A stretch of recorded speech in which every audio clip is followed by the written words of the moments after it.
제가 1998년부터 2009년까지 10년 정도 이렇게 경기도 하남에서 목회를 했어요. 근데 이제 그 하남이 여러분 하남을 아시는 분들도 계시겠지만 동서울 톨게이트 있는 바로 그 동네입니다.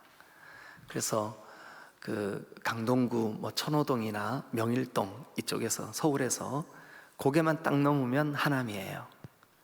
근데 그 넘어오는 고개가 두 번 이렇게 생겼어요.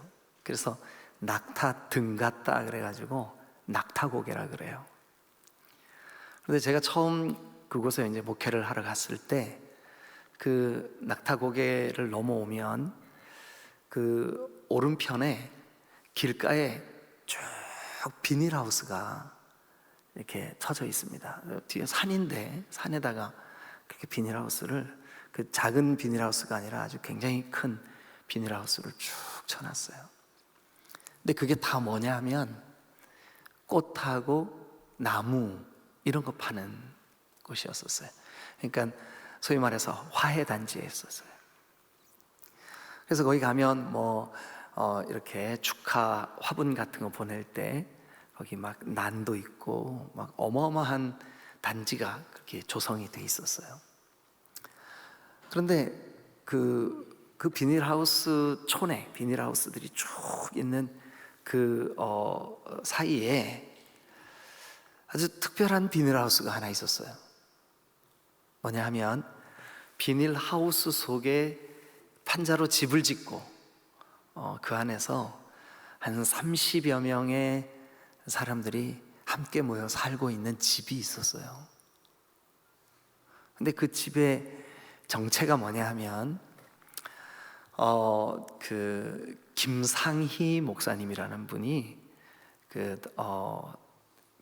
아내가 저랑 고향이 같은 충북 단양 사람이에요.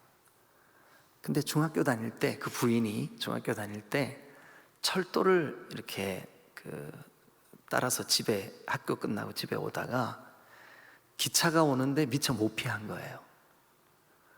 그래서 양쪽 다리가 이렇게 절단이 돼 버렸어요. 잘라져 버렸어요. 그래서 다리 없는 그 자매를 이 김상희 목사님이 사랑했어요. 그래서 둘이 연애를 했어요.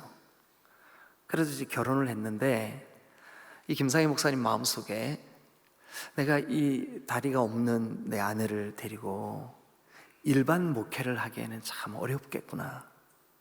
그래서 이분이 자기 아내와 같은 장애를 입고 있는 분들을 내가 목회를 해야 되겠다.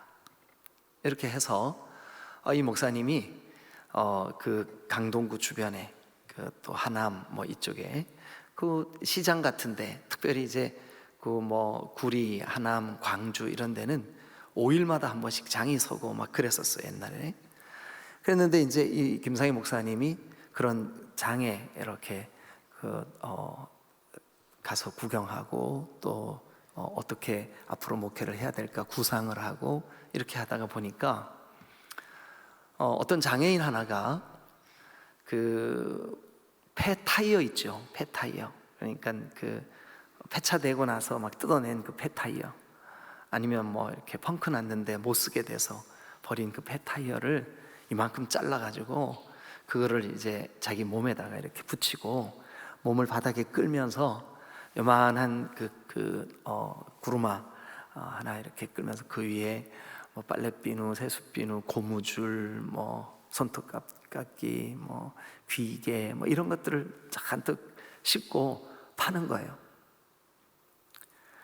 그래서 이 김상희 목사님이 그 장애인을 따라서 이렇게 이제 계속 어떻게 장사를 하나 봤더니 시장이니까 요즘은 이제 시장이 정비가 잘 돼 있잖아요. 막 지붕도 만들고.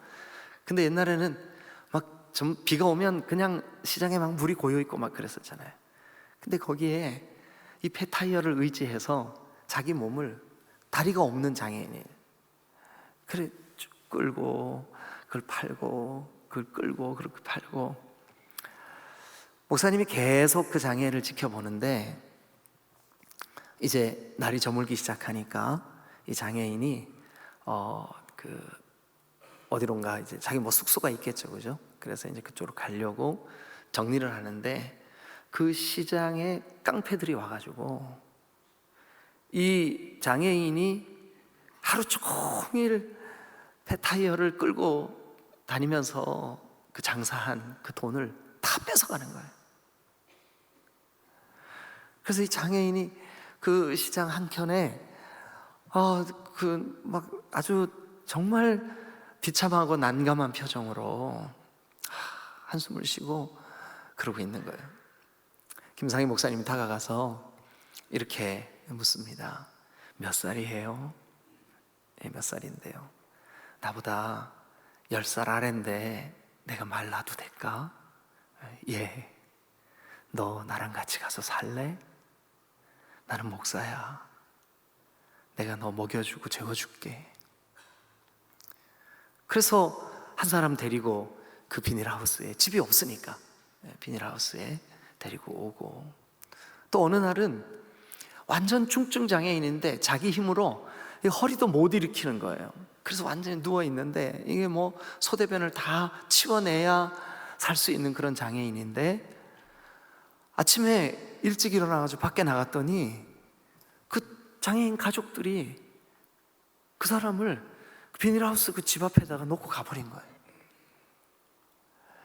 그렇게 해서 모아진 사람들이 장애인만 25명, 목사님 4분까지 27명. 제가 목회 초기인데 서울에 갔다가 들어오는 길에 그 꽃을 좀 보려고 비닐하우스에 들렸는데, 그 비닐하우스 뒤편에 저 산 쪽에 안에 깊은 곳에 그 하우스 속에 집이 있는 거예요. 참 신기하다. 저게 무슨 집일까 궁금해가지고 이렇게 보고 있는데 거기에서 그 김상희 목사님이 나오시는 거예요.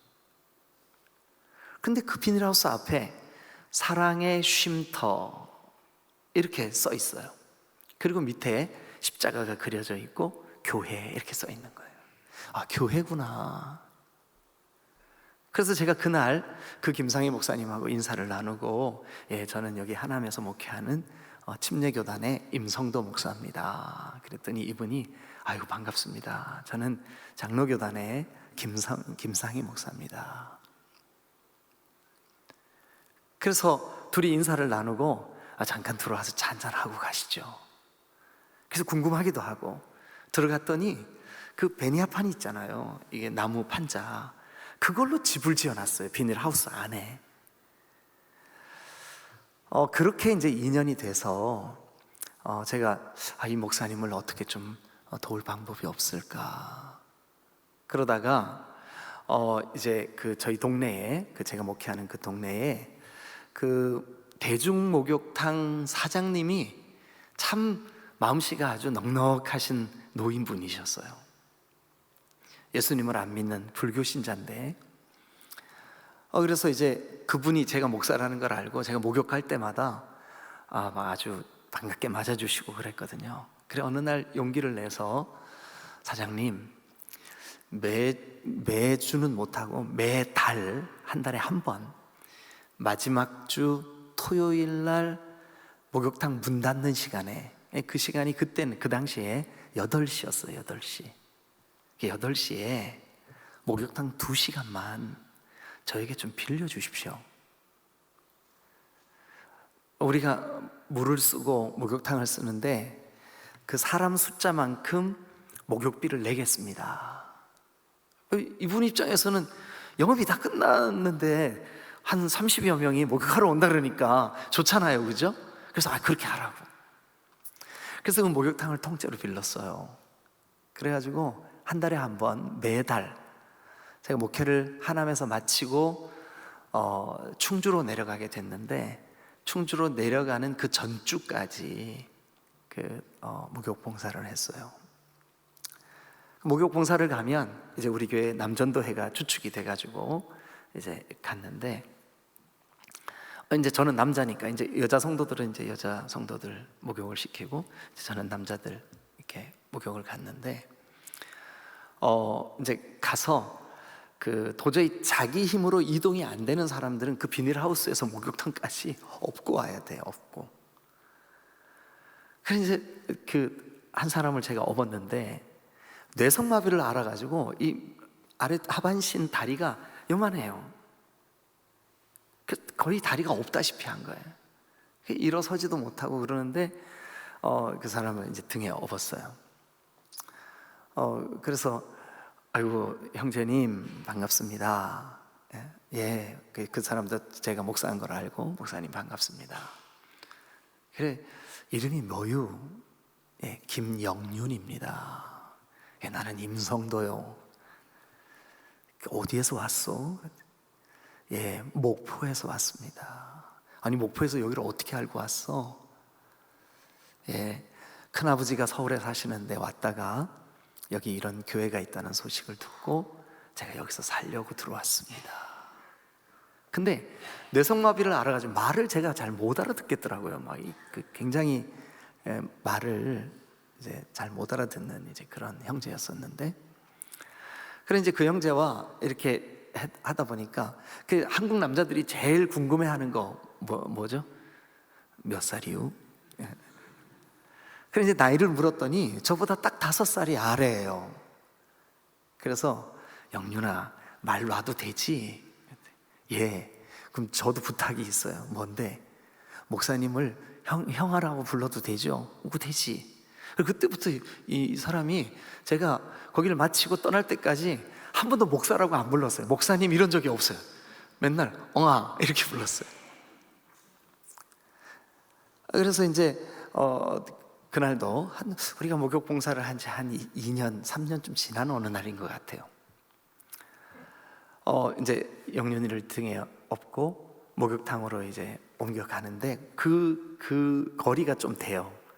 그러니까 뭔가 이렇게 얘기를 나눠야 이제 그 시간이 좀 덜 힘든 거예요.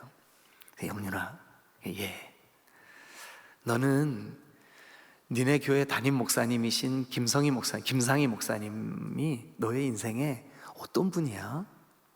무슨 의미가 있어? 목사님을 생각하면 무슨 생각이 들어? 제가 이제 등에 업힌 그 형제에게 물었어요. 그랬더니 이 형제가 망설이지도 않고 이렇게 대답하는 거예요. 예, 우리 목사님은 저에게 빛 같은 분이에요. 왜? 저는 어둠을 살았어요. 6남매 막내로 태어났는데 위로 형제들은 다 건강하고 저만 다리도 쓸 수 없고 말도 제대로 할 수 없고, 어린 시절 끊임없이 가정의 안에서 나는 누군가에게 부담이 되는, 그래서 다리도 못 쓰는 제가 휠체어를 타고 저 스스로 목포에 있는 집을 나왔다는 거예요. 그래서 가정에 조금이라도 도움이 되려고 이것도 해보고 저것도 해보고, 그런데 이것 하다가는 이렇게 이용당하고 저것 하다가는 저렇게 이용당하고 깡패들한테 얻어맞은 적도 여러 번 있었고, 멀쩡하게 생긴 사람이 자기한테 막 침을 뱉고 욕을 하던 사람들도 있었고, 자기가 가면 기분 나쁘다, 재수 없다 그러고, 그런 인생을 살았다고. 저는 어둠이었어요. 근데 어느 날 목사님이, 제가 큰 집에 왔다가 큰아버지가 저를 별로 달갑게 여기지 않는 것 같아서 여기까지 찾아왔는데 목사님이 그러더라는 거예요. 형제, 나랑 같이 살래? 그래서 이 형제는 그냥 한마디로 예. 제가 그렇게 목욕 봉사를 하고 마지막 떠나기 전까지 그 사랑의 쉼터교회 모든 지체, 영윤이까지 합해서 25명인데 24명이 이 영윤이를 삼촌이라고 불렀어요. 삼촌. 이 형제는 김상희 목사님 때문에 복음을 깨달았고, 김상희 목사님 때문에 매일 아침마다 예배를 드렸고, 그 예배를 드릴 때 빼놓지 않고 이 김영윤 형제가 앞에 나와서 광고도 하고 또 어려운 지체들을, 어려운 장애인들을 영윤 형제가 자기 손으로 도울 수 있는 그런 삶을 살았어요. 제 마음속에 야, 나도 누군가에게 너 니네 교회 목사님 딱 떠올리면 무슨 생각나? 예, 그분은 나에게 복음을 깨닫게 하고 나를 어둠에서 그리스도의 생명의 빛으로 나아갈 수 있도록 중매해 주신 나를 빛으로 안내한 그런 분이라고, 그런 얘기 듣고 싶어요. 여러분, 오늘 여기 성경에 보니까 제가 반복해서 이 에베소서 시리즈를 말씀드릴 때 1장부터 3장은 이론적인 기초라고 말씀드렸어요. 우리의 구원, 우리의 정체, 우리가 예수 믿고 구원받은 이후에 어떻게 되었는지 이 변화된 삶에 대한 가르침이 1장부터 3장입니다. 그런데 4장부터 6장은 적용편이에요. 적용, 실제입니다. 그 가운데 지금 우리가 중간에 와 있습니다. 5장입니다. 5장. 자, 오늘 여러분들과 함께 읽었던 5장 8절이 우리 다시 한번 읽죠. 5장 8절 다 같이 읽겠습니다. 시작. 너희가 전에는 어둠이더니 이제는 주 안에서 빛이라. 빛의 자녀들처럼 행하라. 너희가 전에는 어둠이었는데 이제는 주 안에서 빛이다. 너 이제 빛이야. 그러니까 빛의 자녀들, 빛의 자녀들로, 빛의 자녀들처럼 빛의 자녀라는 사실을 알고 빛으로 행해라. 빛으로 행해라. 여러분 자신에게 이렇게 말하십시오. 나는 빛의 자녀, 곧 내가 빛이다. 나는 빛의 자녀로 살아가야 한다. 그래서 오늘 이 설교의 제목이 빛의 자녀로 살아가라예요. 빛의 자녀로 살아가라. 이 제목은 이 본문에서 따왔습니다. 본문 8절에 있는 그대로 너희가 전에는 어둠이었더니 지금은 주 안에서 빛이다. 빛이신 하나님, 빛이신 예수 그리스도, 빛으로 행해라. 요한 1서 1장 5절 말씀에 보면 이런 말씀이 있습니다. 우리가 그에게서 듣고 너희에게 전하는 소식은 이것이니, 다 같이 시작. 곧 하나님은 빛이시라. 다시 한번, 곧 하나님은 빛이시라. 네.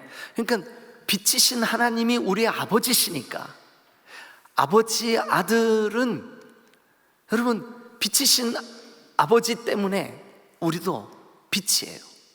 그래서 산상수훈에 너희는 세상의 빛이라. 여러분, 우리는 하나님의 자녀로서 빛이신 하나님을 닮아 있는 줄로 믿으시길 축원합니다.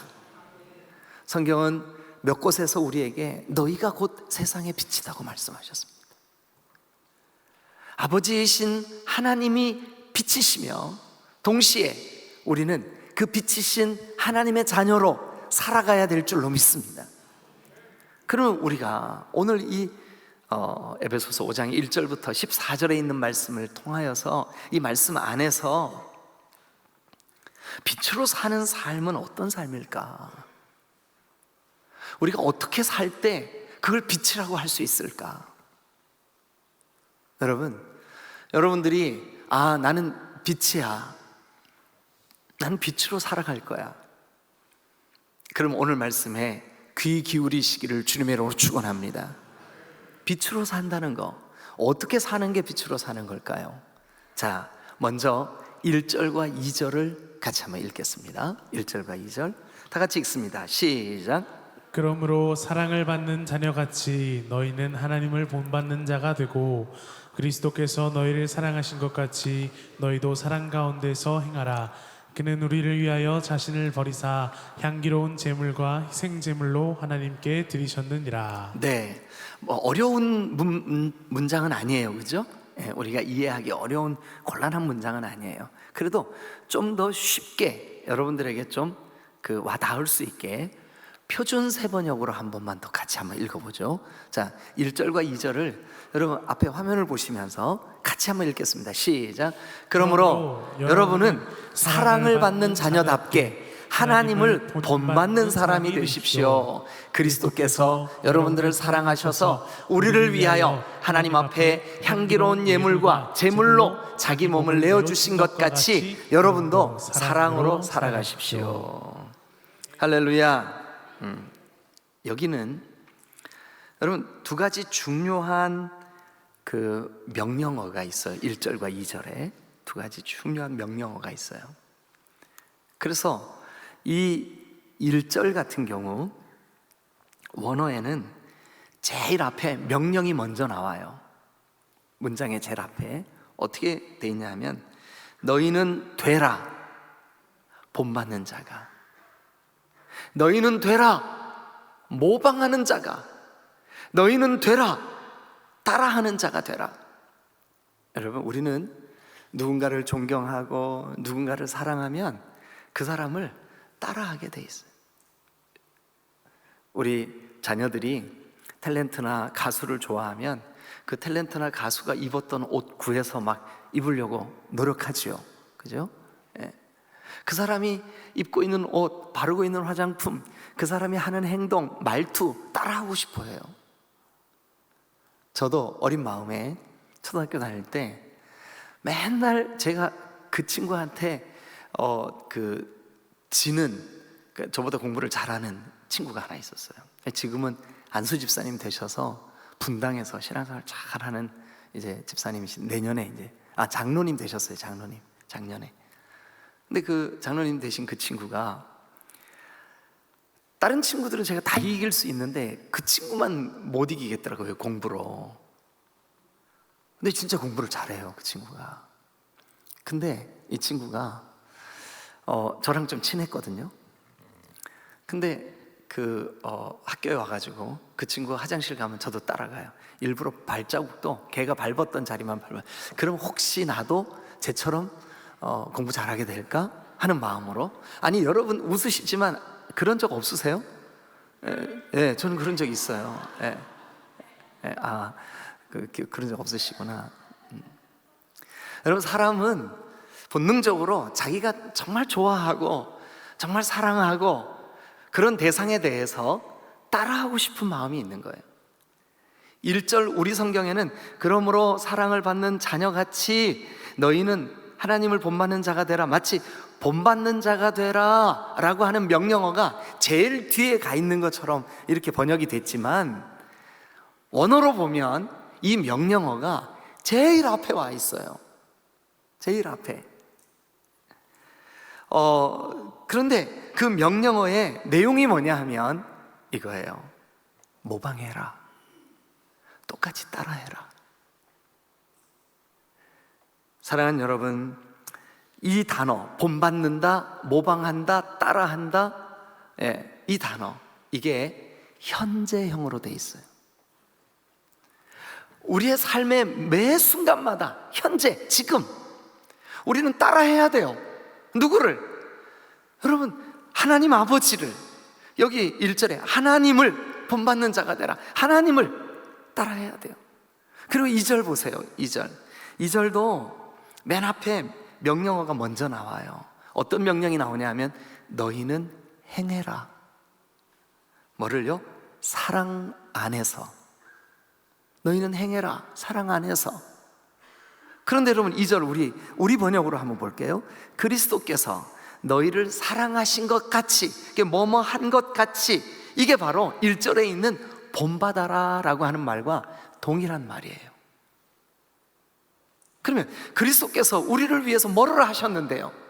그는 우리를 위하여 자신을 내어주신 줄로 믿습니다.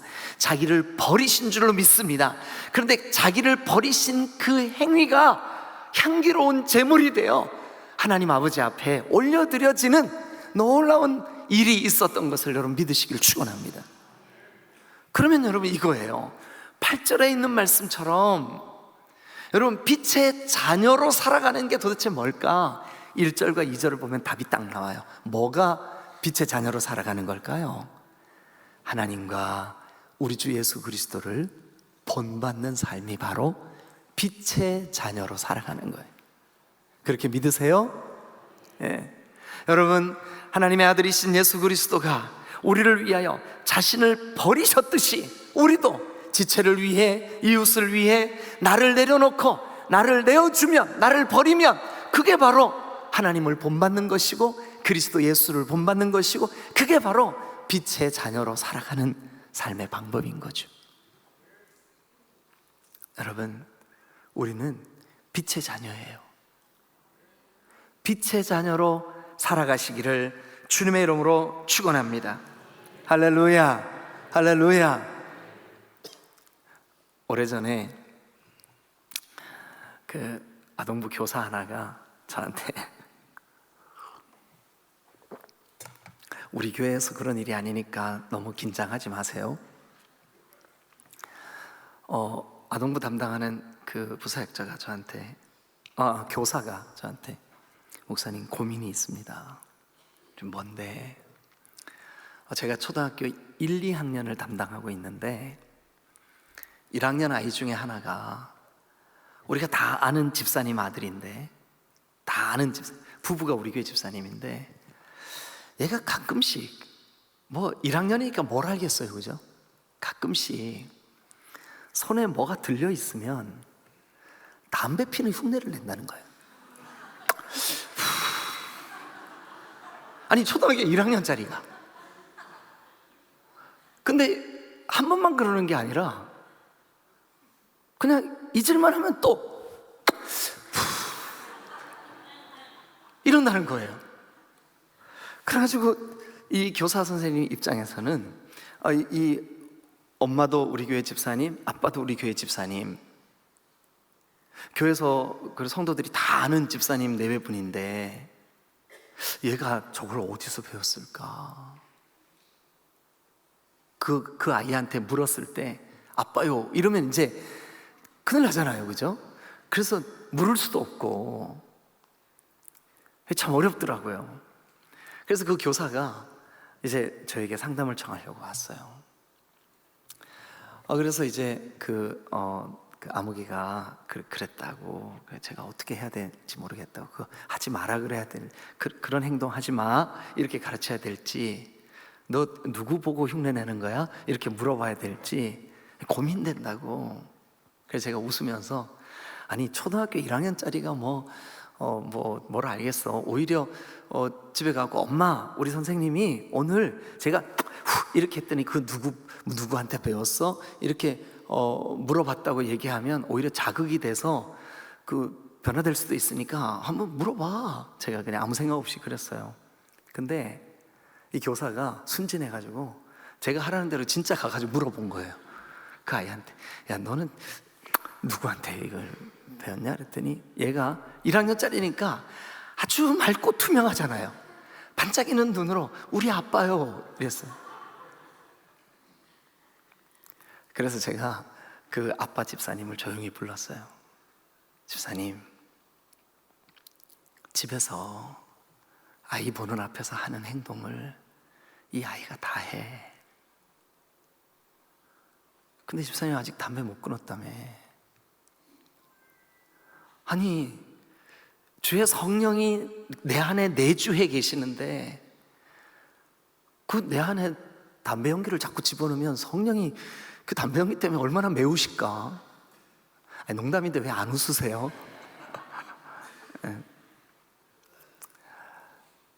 그 아빠가요, 힘들었지만 그때 담배를 끊었어요.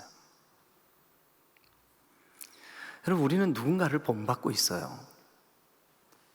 우리가 성경을 읽으면서 기록된 하나님의 말씀 안에 거하시는 하나님의 그 거룩하심을, 예수 그리스도의 자기를 내어주심을, 오늘 그 2절이 그것을 말씀하고 있죠.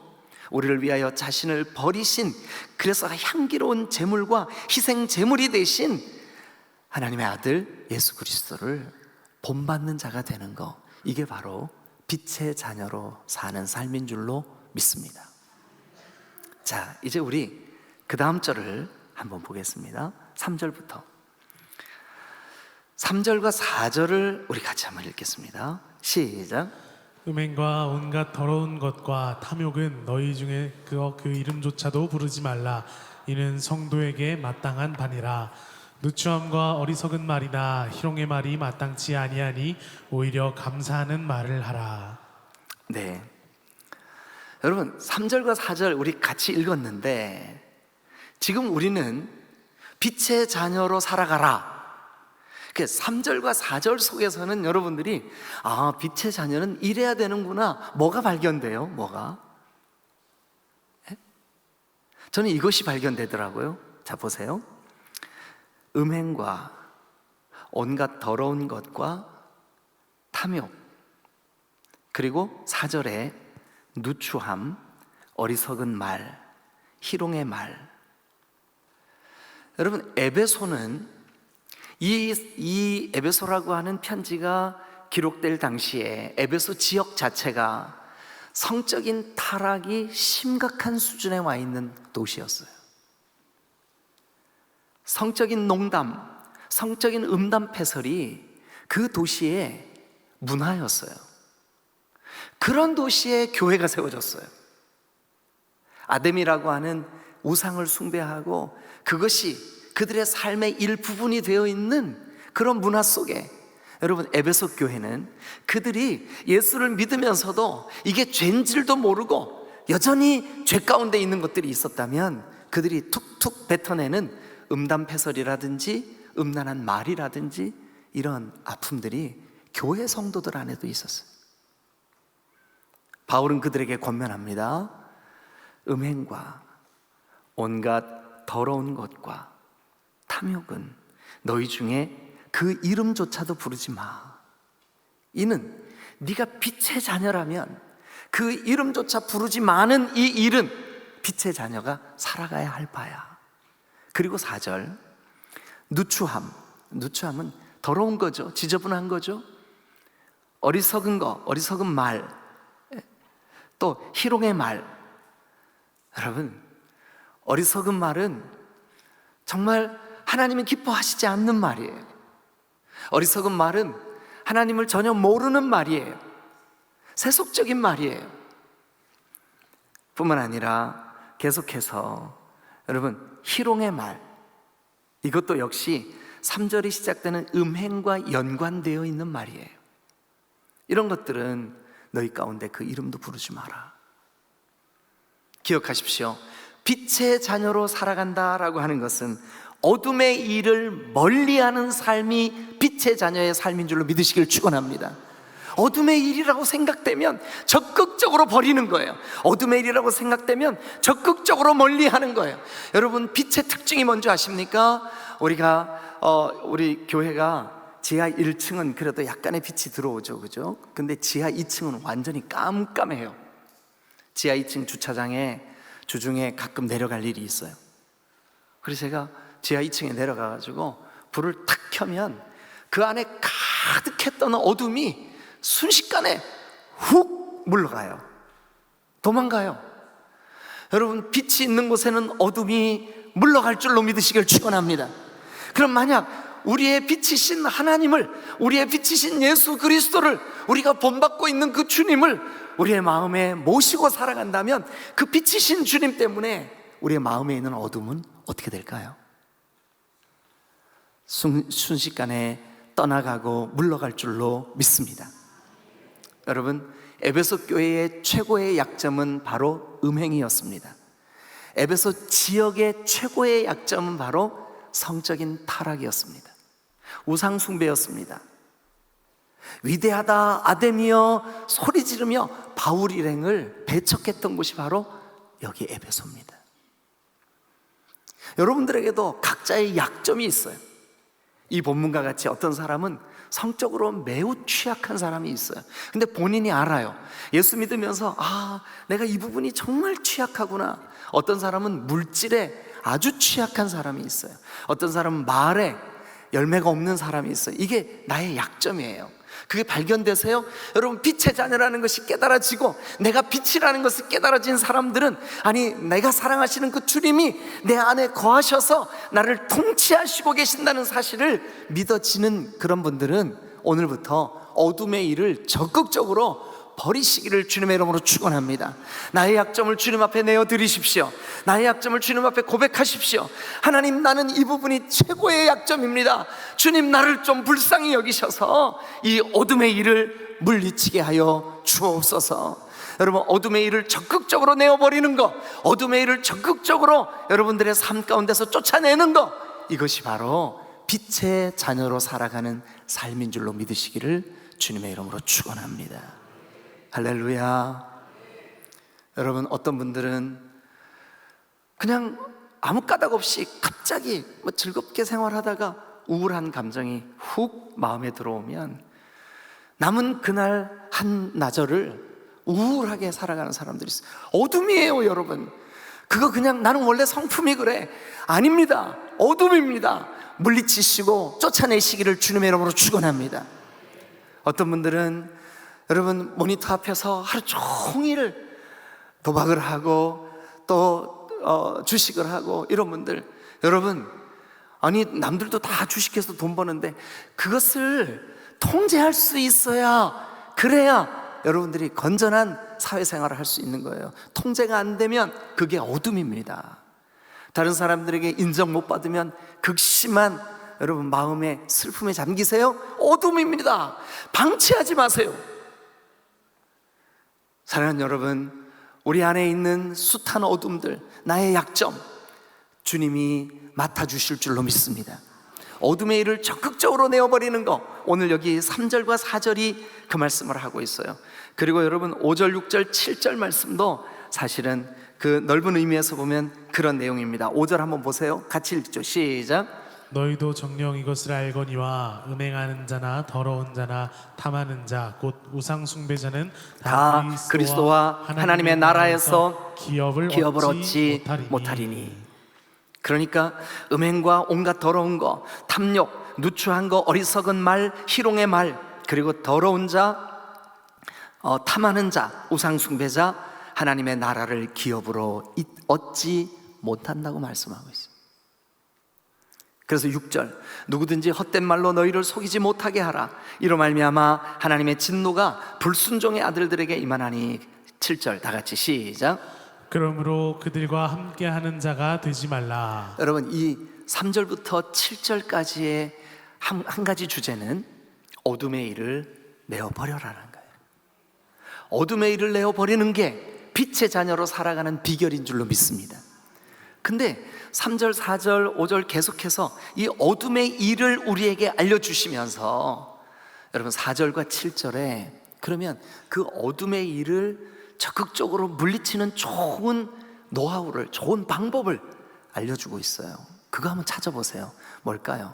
이 어둠의 일을 적극적으로 내버릴 수 있는 좋은 방법. 4절 여러분 맨 끝에 보세요. 자, 오히려 뭐래요? 여러분들이 누추한 말, 거짓말, 남을 그 상처 입히는 말, 또 비꼬는 말, 이런 말들로 이게 내가 하나님 안 기뻐하시는 일을 말을 했구나 깨달아지세요? 예, 그럴 때 그걸 극복하는 좋은 방법이 하나 있어요. 감사하시기를 주님의 이름으로 축원합니다. 감사한 일들을 찾아내세요. 그리고 또 하나 비결이 있어요. 음행의 일들, 더러운 일들, 어둠의 일들을 물리치는 좋은 비결이 하나 있어요. 뭐냐 하면 그런 것들을 7절에 보니까 그러므로 그들과 함께하는 자가 되지 마라. 그것들을 피하는 거예요. 여러분들을 어둠에 노출시키지 마세요. 빛으로 자꾸 나아가세요. 빛으로 나아가려면 여러분들의 결단이 필요해요. 감사하십시오. 어둠의 일들을 멀리 하십시오. 그래야만 우리가 빛의 자녀로 살아갈 수가 있어요. 마지막 한 가지는 8절부터 나옵니다. 너희가 전에는 어둠이더니 이제는 주 안에서 빛이라. 빛의 자녀들처럼 행하라. 빛의 열매는 모든 착함, 의로움, 진실함에 있느니라.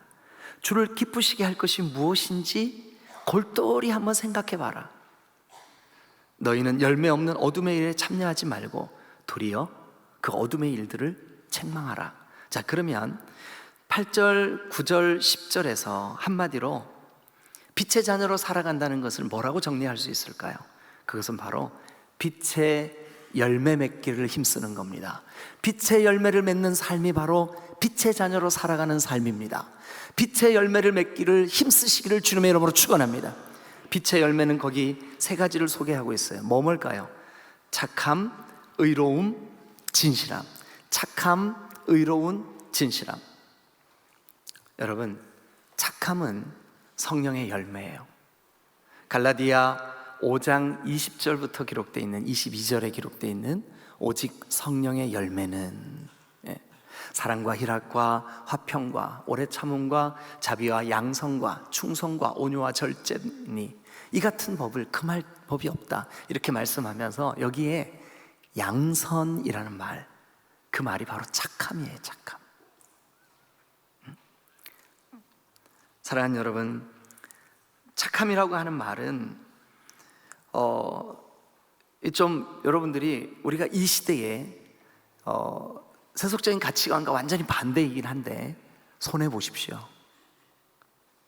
여러분들이 먼저 좀 내려놓으십시오. 여러분, 저와 여러분들의 삶 속에 악착같이 손해보지 않으려고 하는 그런 태도는 착함의 반대예요. 여러분, 여기 이 본문에 에베소서에 있는 착함이라고 하는 단어와 성령의 열매 중에 양선은 헬라어로는 똑같은 단어예요. 번역만 달리했을 뿐이에요. 근데 그 말의 깊은 의미는 뭐냐 하면 자기를 내려놓는 거예요. 손해보는 거. 그래서 상대에게 호의적으로 대하는 거. 여러분들에게 누군가가 평가를 내릴 때 아우, 저 사람 참 악착 같은 사람이야, 이러기를 원하세요? 아우, 저 사람 참 착한 사람이야. 어떤 게 더 하나님이 기뻐하실까요? 어떤 게 더 성경적일까요? 빛의 자녀로 살아간다는 사람들은 착함의 열매를 맺게 될 줄로 믿습니다. 의로움은요, 여러분, 우리의 의로는 우리가 구원받을 수 없어요. 우리의 의는 우리를 교만하게 해요. 우리의 의는 우리를 자랑하게 해요. 그것이, 그 의가 우리가 자랑할 만한 것이 뭐 종교생활 율법적으로 여러분들이 신앙생활 열심히 하는 거일 수도 있고 뭐 헌금을 많이 하는 거일 수도 있어요.